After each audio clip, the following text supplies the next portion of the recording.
હું ખુલ્લેઆમ દારૂ વેચાય ડિરક્સ પાનમાં મને કોણ વ્યક્તિ એ શું એ નહીં ઈ કરશી જ અમે તમને કહી તમે ગયો ને જનતા રેડ વિડીયો ઉતાર જામનગરના કાલાવાડમાં દારૂ મામલે મોટી બબાલ થઈ હોવાના સમાચાર જે છે તે અત્યારે સામે આવી રહ્યા છે. તો કાલાવાડમાં દારૂના ખુલ્લેઆમ વેચાણ મુદ્દે બબાલ થઈ હોવાના દ્રશ્યો સામે આવી રહ્યા છે.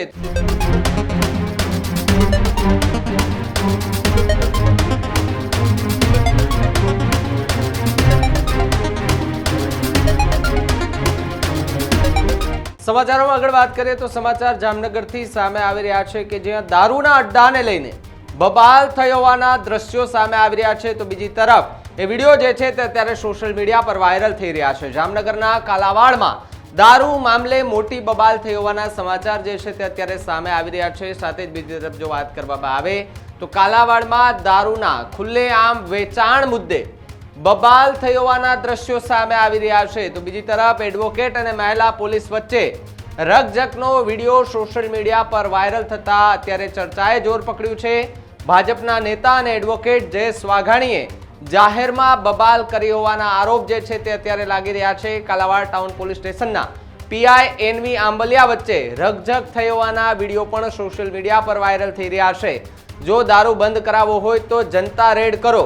પીઆઈ એનવી આંબલિયા એ પ્રકારનું એક વાત ભારતીય જનતા પાર્ટીના નેતાએ દુકાનના નામ સાથે પીઆઈને રજૂઆત કરી હોવાની વાત સામે આવી રહી છે. મોડી રાત્રે બનેલી ઘટનાનો વિડીયો હાલ સોશિયલ મીડિયા પર વાયરલ થઈ રહ્યો છે. તો બીજી તરફ જો વાત કરવામાં આવે તો વિડીયો અંગે કાલાવડમાં ભારે ચર્ચાએ જોર પકડ્યું છે. સાથે જ દારૂબંધીવાળા કહેવાતા ગુજરાતની અંદર દારૂ મામલે બબાલો થતા હોવાના દ્રશ્યો સામે આવી રહ્યા છે. જે પ્રમાણે આપના દ્રશ્યો દેખાઈ રહ્યા છે, દ્રશ્યો તમે જુઓ કે જ્યાં દેશી દારૂના અડ્ડાઓ ધમધમી રહ્યા છે. તો બીજી તરફ આ જુઓ તમે જનતા રેડ કરવાની વાત કરવામાં આવી રહી છે. ખુલ્લેઆમ દારૂના વેચાણ મુદ્દે બબાલ થઈ છે. સાથે જ એ બબાલના દ્રશ્યો જે છે તે સામે આવી રહ્યા છે. એડવોકેટ, પોલીસ સાથે જનતા રેડની વાત કરવામાં આવી રહી છે. એક દુકાન દેખાઈ રહી છે, ત્યાં પોલીસ જે છે તેમનો કાફલો પણ દેખાઈ રહ્યો છે. કાલાવાડ ટાઉન પોલીસ સ્ટેશનના પીઆઈ એનવી જે પીઆઈ છે તેમના ઉપર પણ સવાલો ઊભા થઈ રહ્યા છે. સાથે જ જો દારૂ બંધ કરાવવો હોય તો પછી જનતા રેડ કરવાની વાત અહીંયા સામે આવી રહી છે. એ વિડીયો પણ જુઓ કે જેની અંદર બબાલ થઈ ત્યારે જે લોકો વચ્ચે બોલાચાલી થઈ ત્યારે શું એ કહેતા હતા અને પોલીસ ત્યાં સામે ઊભી હતી તે દરમિયાન શું ચર્ચાઓ થઈ હતી. આ કાલાવાડ પોલીસ ઊભી છે. અહીંયા દુકાન ખુલ્લી છે, અંદર જોઈ શકો છો લાઇટો બંધ કરાવીને. બાકી કાલાવાડમાં બધું કરે છે.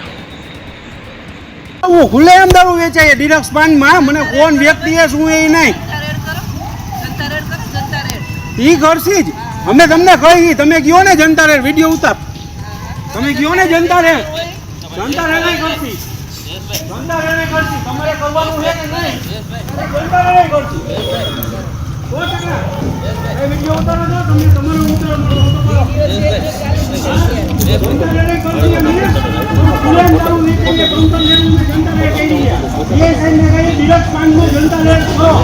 તમે પોલીસ કરો તમારે બી નો થતી તમે કરતી શું રપ્યો કરો એને અમે જઈ વાંધો એવું માને તમે બધા જોઈ શકો છો. કોણ છો તમે? કઈ વાંધો નહીં. જોયું ને તમે, આમાં પોલીસ એવું કહી રહી છે કે દારૂબંધી બંધ કરાવવો હોય ને તો તમારે જનતા રેડ કરવાની. એટલે ભાઈ દારૂ બંધ કરાવવાની વાત આવે તો એમાં તો પોલીસે સૌથી પહેલા કાર્યવાહી કરવી જોઈએ. જનતા કરે પહેલા તો પોલીસે કરવી જોઈએ. ઠેકાણેથી ગુજરાતમાંથી એવા દ્રશ્યો આવે કે જનતા રેડ કરીને ત્યાંથી દારૂનો મસ્ત મોટો જથ્થો પકડી પાડ્યો. પોલીસે નહીં હો, જનતાએ, સ્થાનિક લોકોએ. પોલીસ શું કરે છે? પોલીસે જે કામ કરવાનું હોય છે જનતાએ કેમ કરવા પડે? આ સવાલો સૌથી મોટા ઊભા થઈ રહ્યા છે ને જામનગરના કાલાવાડમાં જે વિડીયો અત્યારે સોશિયલ મીડિયા પર વાયરલ થઈ રહ્યો છે ત્યારથી ફરી એકવાર પોલીસ સામે સવાલો ઊભા થયા છે કે કેમ પોલીસ આ દારૂના અડ્ડાઓ બંધ નથી કરાવતી અને પોલીસ કેમ જાતે એવું કહે છે કે તમે જનતા રેડ કરો. આ પ્રકારના નિવેદને અત્યારે કાલાવાડમાં ચર્ચા જગાવી છે. જો કે આ વિડીયો વાયરલ થયા બાદ પોલીસ હવે શું કાર્યવાહી કરે છે એ તો તમને ખબર અને મને ખબર.